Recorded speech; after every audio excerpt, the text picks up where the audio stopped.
great to have you on the show, and we're fascinated by this. With the rise of, obviously, social media, what people call keyboard warriors, public shaming, this is very common nowadays, and it does take different forms.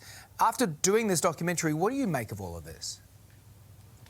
Well, I think that, it cuts both ways. In some ways, it's great that we all have a voice and an opportunity to hold power to account and to call things out. There have been so many amazing movements, social movements that have been facilitated by the internet. Now, of course, it goes the other way too, where we can, bury someone and pile on someone without having the full context of what they did, or even having enough information to properly judge them.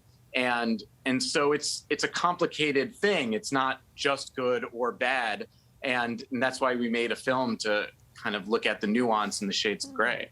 As we saw, you've teamed up with Monica Lewinsky for this film. Why do you think she wanted to be involved in this project? Well, she wanted to make a project around cyberbullying and kind of the meanness happening on the internet. She's an advocate for, against cyberbullying. And I also wanted to make something about the rising tide of anger and humiliation. And we met through author John Ronson, who wrote the book So You've Been Publicly Shamed. And we both were wanting to work on these projects. And so, it was kind of serendipitous, and we got together and we made this.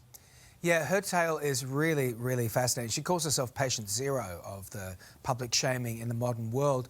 And it's clear, obviously, through this, and I think any woman on social media knows this, that it's really tough out there, and it's harder on women than it is on men. And that has been throughout history. But social media seems to have just blown this up even more. Yeah, I mean, misogyny, unfortunately, is not a new thing. And social, public shaming is not a new thing. We have been doing this since the dawn of time. Traditionally, women get shamed and publicly shamed around issues having to do with sexuality, body image. Anytime they try to assert their own individuality or power, they tend to get publicly shamed, whereas men get publicly shamed around business practices, cowardice, things having to do with a lack of masculinity or not being honest in business.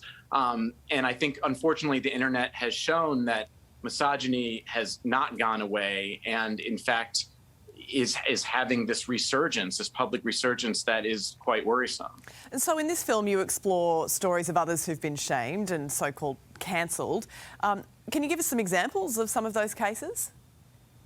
Well, sure. In the film we talk about Emmanuel Cafferty, who he was a worker at San Diego Gas and Electric.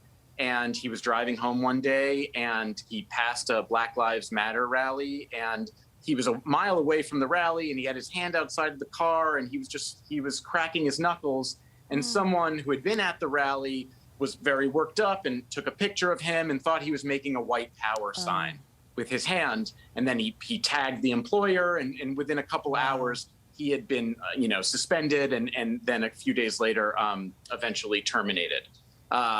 And, there's another person who was written about in the New York Times. His name is Matt Colvin, and he had been called out by the New York Times for hoarding and price gouging hand sanitizer right at the beginning of the pandemic. And this was a very big story that got a lot of traction around the world. And, there's more nuance and shades of gray to that story. And really, it's about, I think everyone collectively thought that he deserved what he got.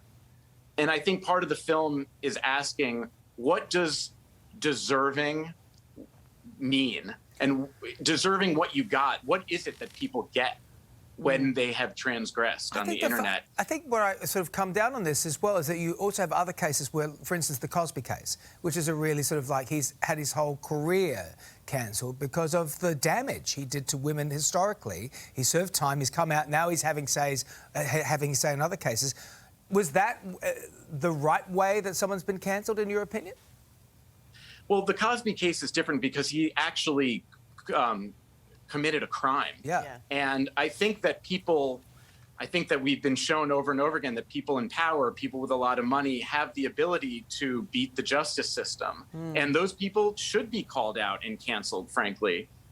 If they have committed crimes and they're not being held accountable, people like Harvey Weinstein, that canceling is totally fine by me. But I think it gets a lot trickier when you're talking about private people who did things that are not crimes, but they're being accused of things, and there's been no due process. They haven't been in court, and they also don't have a platform where they can defend themselves, right? They don't have power, they don't have influence, and so it gets very tricky as to why we pile on them and cancel them.